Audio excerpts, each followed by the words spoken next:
warahmatullahi wabarakatuh. Halo guys, perkenalkan nama saya Mutiara Permatasari dengan NIM 218410113 dari kelas 3A Prodi PGSD. Di sini saya akan menyampaikan hasil bacaan saya dari bab 1 sampai bab 4 dalam novel yang berjudul Lika-Liku Sarjanaku karya Momji. Di sini saya membaca melalui e-book dalam aplikasi Pijo Novel. Tonton sampai selesai ya guys. See you. Dalam novel ini terdapat pasangan pengantin baru yang merantau di Surabaya, yaitu Rudi dan Salma, yang mana pekerjaan Rudi sehari-hari sebagai sopir cadangan di Terminal Joyoboyo, Kota Surabaya, sedangkan Salma sebagai ibu rumah tangga biasa. Salma sedang hamil anak pertamanya yang sebentar lagi akan melahirkan.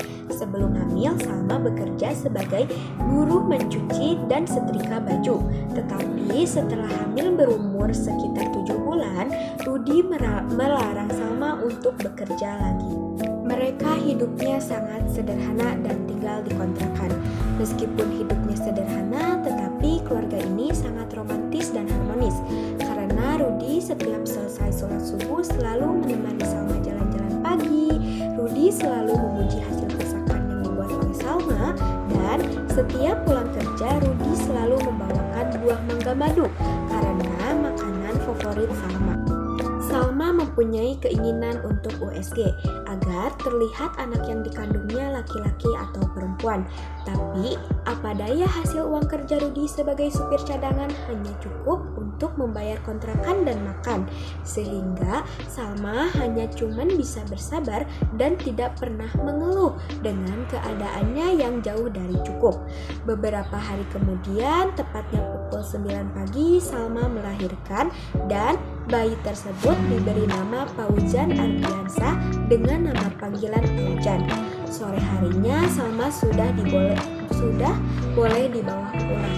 Tiba sampainya di rumah, para tetangga kontrakan berdatangan menjenguk dan mendoakan anak Rudi dan Salma semoga menjadi anak yang sukses, patuh dan berbakti kepada orang tua di masa dewasanya nanti. Hari berganti hari, tahun berganti tahun. Sekarang Paujan sudah berumur 5 tahun. Paujan sudah mulai masuk sekolah di TK Kasih Ibu. Setiap pagi Salma selalu mengantarkan anaknya sekolah. Kebetulan kontrakan Rudi dan Salma tidak jauh dari sekolah itu, sehingga Salma dan Paujan berjalan kaki ke sekolah tersebut. Karena keterbatasan ekonomi orang tuanya, Paujan rela tidak dikasih uang oleh ibunya, hanya cukup sarapan saja dari rumah.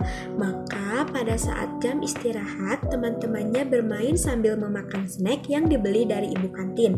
Sedangkan Paujan hanya bermain di ayunan tanpa memegang snack, dan belajar mengaji pun tidak seperti di yayasan atau sekolah agama, tetapi oleh ibunya. 2 tahun telah berlalu, sekarang Paujan sudah di kelas 2 SD. Sekolah Paujan di SD Subermulyo yang berdekatan dengan sekolah TK-nya lalu. Seperti biasa, Paujan selalu diantarkan oleh ibunya ke sekolah. Pada saat mau mengantarkan sekolah Paujan, kepala Salma terasa sakit hebat. Rudi langsung bergegas membawa Salma ke puskesmas. Setelah sampai di puskesmas, Salma pun diperiksa oleh dokter dan diberi obat anti nyeri serta diberi instruksi jika 3 hari kepala Salma masih terasa sakit, maka Salma harus dibawa lagi ke puskesmas. Setelah 3 hari kepala Salma masih terasa sakit, lalu Rudi bergegas membawa Salma ke puskesmas. Ternyata Salma harus dirujuk ke rumah sakit umum karena di puskesmas kekurangan alat untuk memeriksa Salma lebih lanjut. Sesampai di rumah sakit, Salma diperiksa oleh dokter, lalu diberi rujukan untuk melakukan rongsen di bagian kepalanya.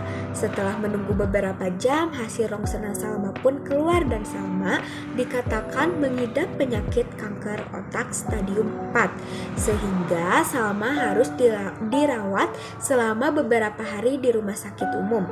Rudi dan Salma kaget luar biasa dan menangis selepas mendengar hasil rongsenan tersebut. Setelah 2 hari di ruang rawat biasa, keadaan Salma semakin memburuk dan harus dibawa ke ruangan ICU. Setelah dirawat beberapa hari di ruangan ICU, keadaan Salma semakin menurun dan tidak membaik. Rudy berusaha tegar dalam melihat keadaan ini.